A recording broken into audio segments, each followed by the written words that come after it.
Thank you very much. What we've been hearing is how the system actually works right now. And I want to emphasize we have a world food system. It's based on large multinational companies. It's based on private profits. It's based on a very, very low measure of international transfers to help poor people, sometimes none at all. It's based on extreme irresponsibility of powerful countries with regard to the environment. And it's based on a radical denial of rights of poor people, as we just heard. It's interesting, we heard from the Minister of DRC, what's wrong with your country? Well, we don't even start by saying the King of Belgium created a slave colony for 30 years. The government of Belgium ran the slave colony for another 40 years. The CIA assassinated your first popular leader, Mr. Lumumba, and then installed another dictatorship for the next 30 years. And then Glencore and others now suck out your cobalt without giving you tax income. We don't reflect on that. We say, what's wrong with you? Why don't you govern properly? And so we have a system, but we need a different system. We cannot turn this over to the private sector. We already did about 100 years ago. Not only to the private sector with the US military behind it, with the defense of these property rights in the Minister of Honduras's country, where United Fruit ran the country for a long time. And their attorney was the foreign minister of the United States, Secretary Dulles, and his brother was the head of the CIA and overthrew the next door neighbor, Mr. Arbenz, to make sure that United Fruit could have its property. So we have a system, but we need a different system. And the different system has to be based on principles of human dignity in the Universal Declaration, principles of sovereignty, principles of economic rights, because these are not nice things to do. In 1948, all the government said that food is a right, social protection is a right, not a nice thing, not a pleasant thing, a right. That was 73 years ago. The SDGs are nothing more than our generation's attempt to honor the Universal Declaration of Human Rights. I come from a country that not only doesn't care about the world's poor, it doesn't even care about its own poor. 1 in 7 Americans is hungry right now. And they don't care. I mean, the poor people care, but one political party, all it cares about is cutting taxes for the rich and filibustering any solution. So we're in a world that's really tough.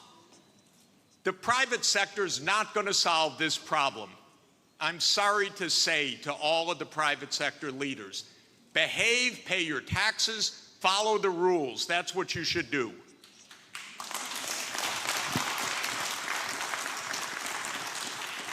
And what the governments should do is the following. They won't, but they should. First, the G20 should become the G21 by inviting systemically the chairperson of the African Union and the African Union to be the 21st country. The European Union is a member of the G20 as the EU. If you add the AU as the 21st for the G21, you add 1.4 billion people to representation at that crucial event. That will change decisively the discussion because 1.4 billion people are not at the table for finance right now, and they need to be. So my first recommendation is the G21. I love the G20. Add one seat, 1.4 billion people with the AU represented. Second, we need a order of magnitude change of development finance. The rich countries just borrowed $17 trillion for COVID. The poor countries, nothing. Because the rich countries can borrow at zero, and the poor countries pay 5 or 10% coupon rates or have no access at all. So the world exposed its grotesque inequality this past year and a half. Rich countries didn't say, we tighten our belts, why don't you? My country spent $7 trillion of emergency funding, not one penny for anybody else, by the way. $7 trillion, it didn't even cross the imagination of the US Congress to include a few crumbs for the rest of the world. But the poor countries cannot borrow. That's what we should have heard from the World Bank. I didn't hear that from the World Bank. I didn't hear real numbers. Real numbers are in trillions right now because the world economy is $100 trillion a year. But we don't talk about real numbers. But my job, all I know in this world is long division. Divide by 100 trillion and then see whether you're talking about something real or not. So that's the second thing. We need massively to increase the lending and borrowing capacity of poor countries at near zero interest rates like the rich countries have. Then they could get something done. By the way, for COVID vaccines, what we really need is for the United States to sit down with China, with Russia, with the European Union and the UK one day around the table and allocate these vaccines rather than hoarding them. That's all it would take.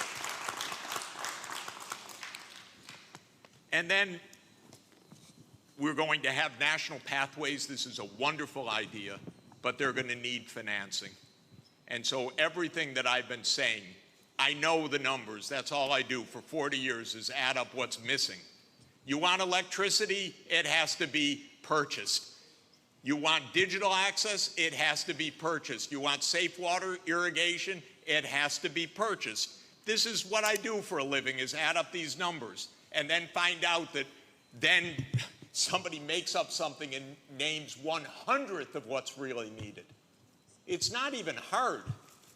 By the way, the IMF has done wonderful studies in the last 2 years showing that we have a financing gap of about $400 to $500 billion a year for the basics for the SDGs. They show the gap, but they don't, nobody comes up with the number, the solution, which wouldn't be so hard because that's just not a big number. It's 0.5 of 1% of world output.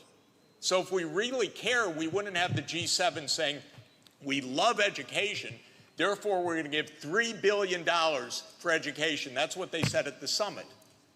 But what UNESCO has shown is that you need at least $30 billion a year, minimum. But nobody looks at numbers. They just make up nice check the box. So we need the real numbers of finance to back the national pathways. The final thing is we need the UN as the core and central institution of this world, period. Because this is the only way we're going to have a civilized world, is a strong UN.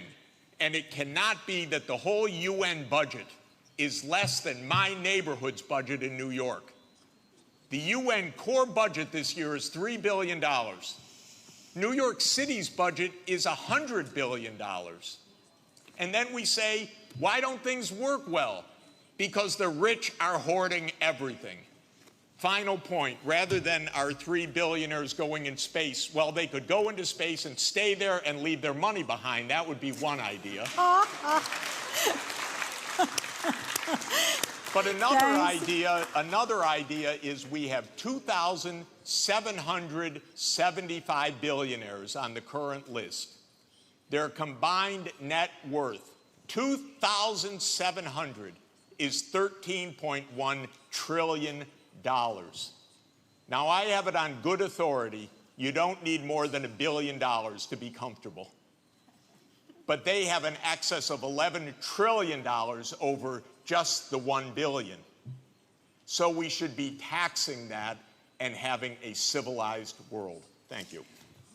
Jeffrey Sachs.